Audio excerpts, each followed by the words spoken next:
안녕하십니까. 저는 간호사 태움에 대해 발표할 3학년 4반 22번 최은영입니다. 우선 발표 순서에 대해 말씀드리겠습니다. 첫 번째는 제가 간호사 태움이라는 주제를 선정하게 된 이유를 알려드리려 합니다. 두 번째는 연구 설계입니다.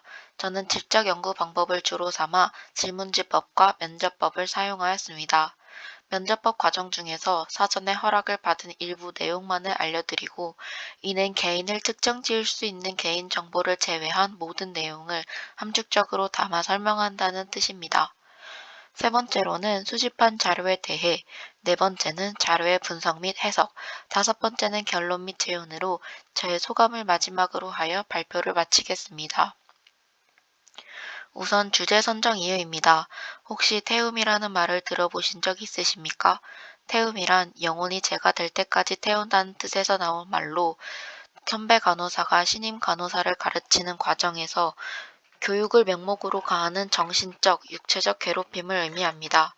명목은 교육이지만 실상은 과도한 인격 모독인 경우가 많습니다.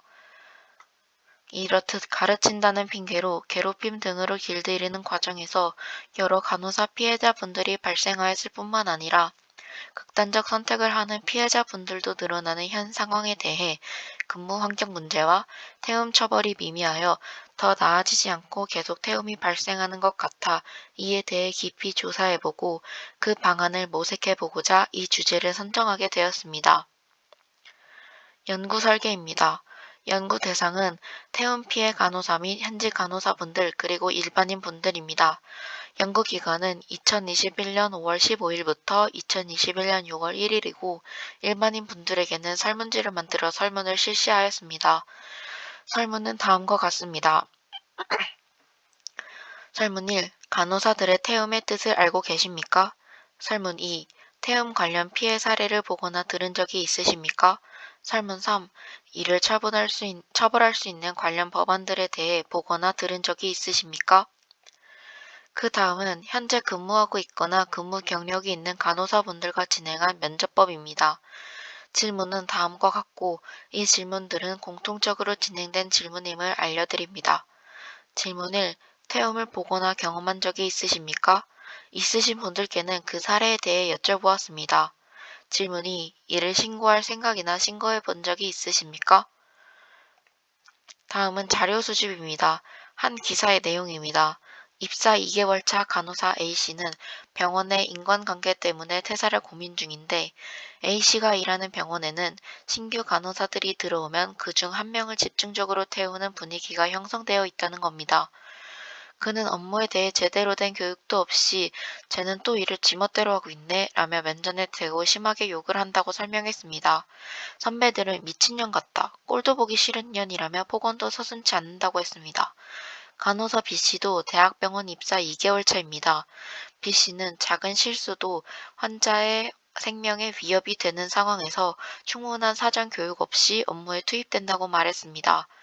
환자가 잘못되면 온전히 B씨의 책임이지만 현장에서 선배에게 질문조차 하기 어려운 분위기입니다. B씨는 모르면 물어보라고 해서 물어봤는데 그것도 모르냐며 그런 거 물어보는 사람 네가 처음이다 라는 말을 들었다며 부담감에 출근하면 숨이 막힌다, 퇴사하고 싶다고 토로했습니다. 지난 2018년 고 박선욱 간호사, 고 서지은 간호사의 죽음의 원인은 병원 내 괴롭힘인 태움으로 밝혀졌습니다. 이들의 사망은 산업재해로 인정받았지만 3년이 지난 지금도 간호사들은 현장이 달라지지 않았다는 반응입니다. 신입 간호사들은 충분한 교육 없이 업무에 투입되고 간호사들의 업무 과중이 태움으로 이어지는 구조는 여전하다고 입을 모았습니다. 현재 간호사로 근무하고 있는 저의 부모, 엄마, 언니와 동기 혹은 직장 동료분들의 경험을 들어본 결과 근 30년인 그 당시와 지금까지 태움은 멈추지 않고 활활 타오르고 있었습니다.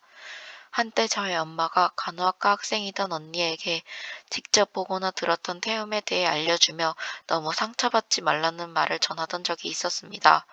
또 언니가 제게 직접 들려준 대학 선배를 통해 전해 들은 태움들을 얘기하며 간호학과는 오지 말라던 적도 있습니다. 취직을 준비하며 면접을 보던 당시에는 이 병원은 태움이 심하다, 저 병원은 소문이 좋지 않다며 전해전해 들은 얘기를 들은 적도 있습니다.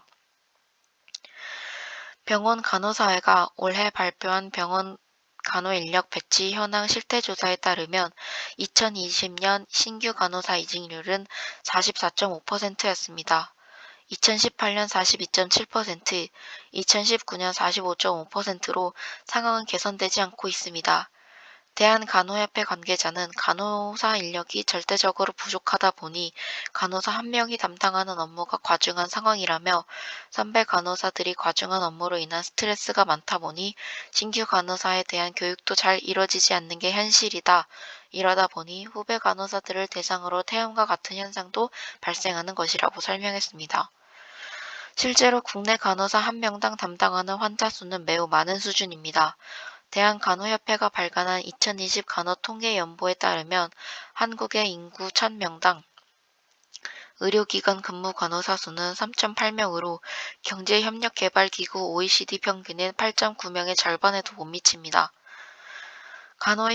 간호협회 관계자는 간호사 한 명이 많은 환자는 굉장히 많고 현장에선 작은 실수가 환자의 생명을 좌우할 수 있다며 그러다 보니 교육이 엄격하게 이뤄지는 경우가 많다. 이 과정에서 태움이 발생하기도 하는 것이라고 설명했습니다. 다음은 자료의 분석 및 해석입니다. 간호사의 이직률은 연간 15.5%에 이르고 이직한 간호사 중 1에서 3년 저연차 간호사 비중이 66.5%에 달하는 것으로 나타났습니다. 이직한 간호사 중 1년차 신규 간호사가 942명으로 31.15%를 차지했고 2년차는 43.5명으로 16.96%,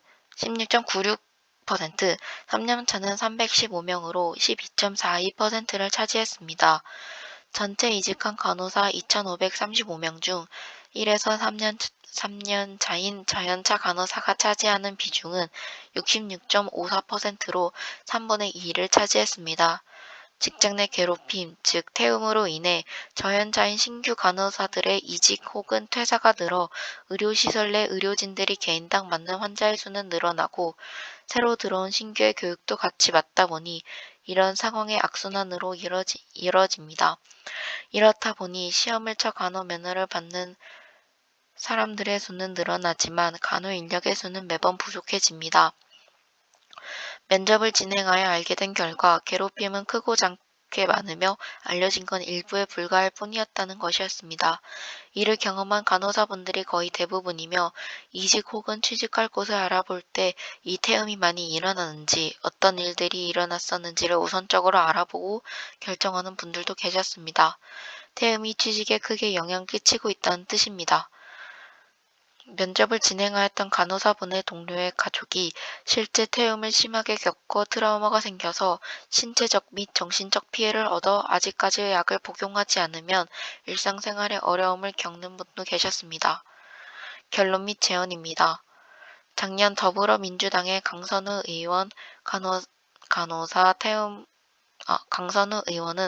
간호사 태움 문화 청산을 위한 태움 방지법을 대표 발의한 적이 있습니다.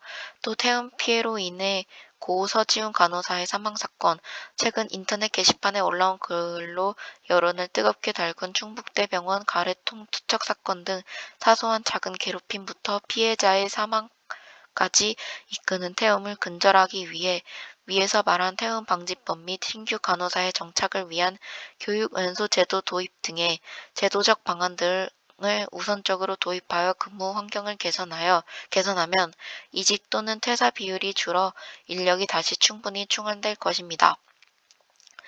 마지막으로 저의 소감입니다. 우선 주제를 선정하는 것부터 시간이 되게 오래 걸렸습니다. 처음에는 법의학과 관련된 주제로 보고서를 작성하려 하였으나 흥미로운 사회 문제를 찾기 어려웠거나 자료 수집 혹은 조사 과정에 있어서 진전이 없어 주제를 갈아엎은 것도 꽤 많았습니다. 그러다 간호사 하면 제일 먼저 떠오르던 아주 고질적인 문제 태움이 떠올랐고 그렇게 조사를 시작하게 되었던 것 같습니다. 조사함에 있어서 눈살이 찌푸려질 정도로 심한 사례들도 있었고 실제 경험들을 전해 들으니 이 진로로 정해도 괜찮은가 싶을 만큼 제 앞으로의 진로도 고민하게 되었습니다. 하지만 이내 각오를 다시 잡게 되었습니다. 저는 본디 국가수에서 부검을 통해 세상에 진실을 전하고 싶었지만 지금은 근무 환경을 개선하고 인식을 뒤집어 엎음으로써 이 대한민국의 의료 서비스 질을 더욱더 드높이고 싶습니다. 조사하고 보고서를 작성하고 발표를 준비하는 과정 속에서 고민도 많고 저의 게으름의 심각성을 새삼 깨닫게 되었던 그런 의미 있는 시간이었던 것 같습니다. 이상으로 발표를 마치겠습니다. 감사합니다.